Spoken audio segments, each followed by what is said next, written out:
you mentioned before when we were talking about the ride about the roller coaster ride of rugby league, and it is up and down. It's up and down. So I want to know how you deal with adversity or setback, because obviously in our game, like, there's highest of highs and there's lowest of lows, and it's about trying to find that medium where you don't celebrate your wins too much, you don't take your losses too hard, you don't take poor form or injury or getting dropped too hard, and you don't get too far ahead of yourself when you sign a good contract, play rep footy, blah blah blah.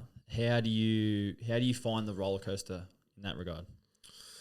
Oh, it's intense. I mean, it's the most sort of ridiculous job you can have, because your mood is entirely based on your job. Like, if you're winning games, your life's going good, you're having a good time. Yeah. If life's going bad, you're losing games, you're training shit, you're playing shit, life's just shit. So I think finding things outside the game is one massive way to sort of, negate that happening. Yep.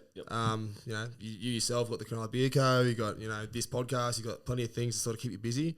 And that's what I try and find as well. Yep. So, the hobbies that I have, like the surfing, the guitar, the dog stuff, like that all helps me out massively. And just seeing family all the time. Like, I love being here with my family, seeing what I want, I can, when I want to, seeing mum, my brother. My brother was in Bali recently, lived there for 3 months, and it was a bit weird not having him here because we are so close, like you said. So just seeing family is massive for me as well. Yep. Anything else you want me to touch on for that question? I love that. I feel like it's you find that balance between life and football. That really brings things down to earth for me anyway. Just a quick question on social media. I feel like social media is just a massive sort of massive thing these days, especially for us as athletes, being so accessible, especially like, when we play well, it's like people are like, yeah, you play so well, like, and then you lose and you don't play your best. It's like people just attack you. How do you handle that apart, I guess, social media, and also like the media as a whole as well? Do you read too much into it, or are you just someone who just like tries to keep it at arm's length? I try to keep it at arm's length, but my mum and my brother are always the first ones with the newspaper articles of me in it to send me a photo and show me straight away. If there's bad stuff, I just think they wouldn't show me, so I try to keep it away. What was the question about social media as a whole? Yeah, like how do you find social media? Are you someone who would, after a loss, would go on Instagram and try and check your DMs or to see messages from people, or are you someone who's just like, don't read DMs, don't really care what anyone has to say? Yeah, right. No, well, DMs for me is, I don't look at the DMs for about footy. I look at the DMs about other things. Because Dolph's single, eh? Yes. Anyone out there? All right, Dolph, single, 25. Earning good money, playing Nrl Rugby League. All right, all the ladies out there, long hair. Hey, yeah. Look, if anyone's out there locks. wants some loving, I've got plenty to give. That's all I want to say.